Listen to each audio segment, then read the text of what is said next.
एक राज्य जो समय के पार है। क्या कभी आपने सोचा कि एक कहानी, एक शहजादी या एक राज इतना गहरा हो सकता है कि वह सदियों के बाद भी दिल को छू जाए?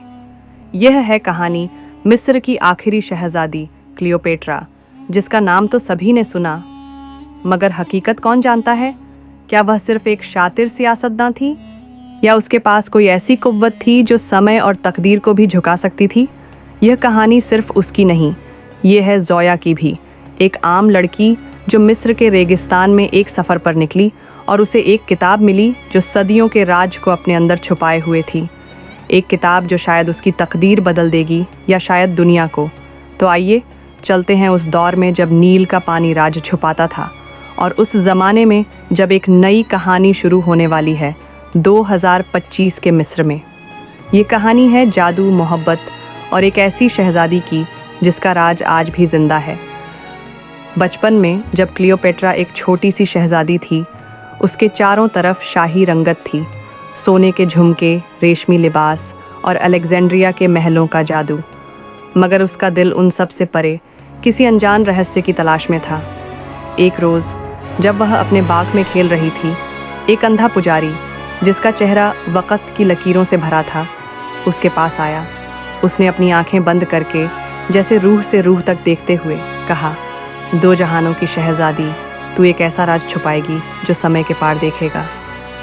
वहाँ खड़े सब लोग, शाही सिपाही से लेकर दासियाओं तक, हंसी के ठहाके लगाने लगे।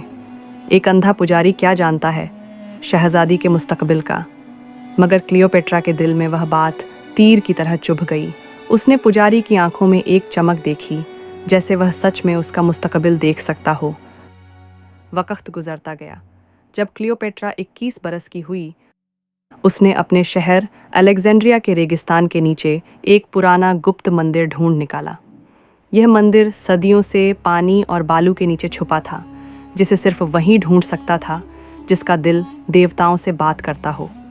मंदिर के अंदर एक चमकता हुआ आर्टिफैक्ट था, आई ऑफ हॉरस।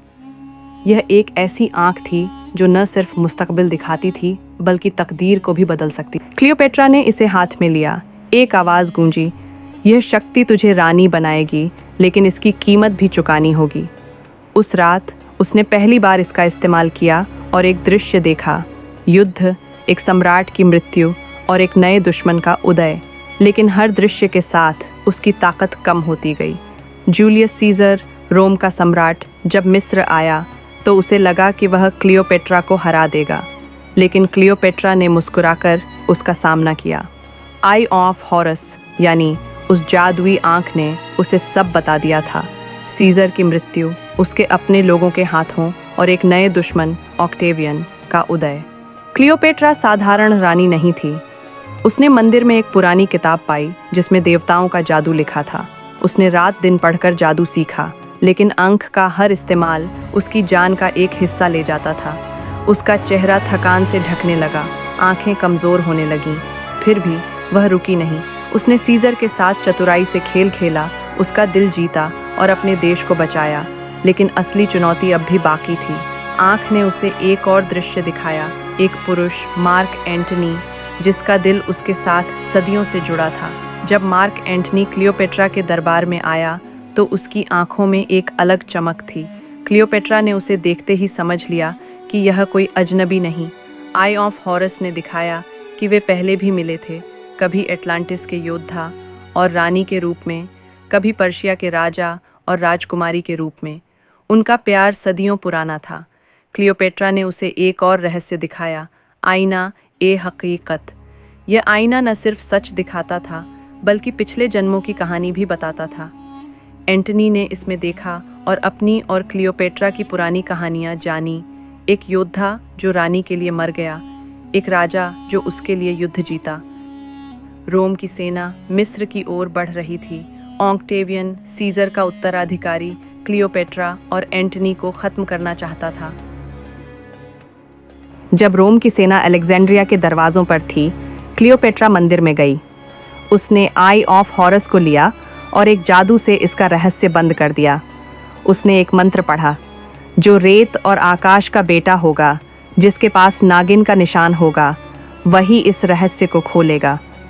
क्लियोपेट्रा और एंटनी मरे नहीं, वे जादू से गायब हो गए, शायद किसी और दुनिया में जहां वे हमेशा साथ हैं। मंदिर पानी में डूब गया और आई ऑफ हॉरस रेत में छुप गया। क्लियोपेट्रा एक कहानी बन गई, एक रहस्य जो सदियों तक इंतजार करता रहा। अलेक्जेंड्रिया के बाजारों में, जहां पुराने समय की खुशबू बाकी है, एक लड़की थी, जोया। वह कोई पुरातत्वविद नहीं थी, बस एक साधारण लड़की जो कॉलेज के बाद मिस्र घूमने आई थी। उसे नील, रेगिस्तान और पुरानी कहानियां पसंद थीं। एक दिन बाजार में घूमते हुए उसकी नज़र एक छोटी दुकान पर पड़ी। दुकान का मालिक, एक बूढ़ा आदमी, उसे देखकर मुस्कुराया, जैसे उसे जानता हो। उसने जोया को एक पुरानी किताब दी, किताब-ए-राज। इसके पहले पन्ने पर एक नागिन का निशान था और लिखा था, ये किताब उसके लिए है जो समय से आगे देखेगा। जोया को बेचैनी हुई। उसने किताब खरीदी और होटल ले आई। रात में जब उसने किताब खोली, पन्ने अपने आप पलटने लगे, जैसे कोई आत्मा उससे बात करना चाहती हो। हर पन्ने पर क्लियोपेट्रा की कहानी थी, आई ऑफ हॉरस, आईना-ए-हकीकत और उसका आखिरी मंत्र।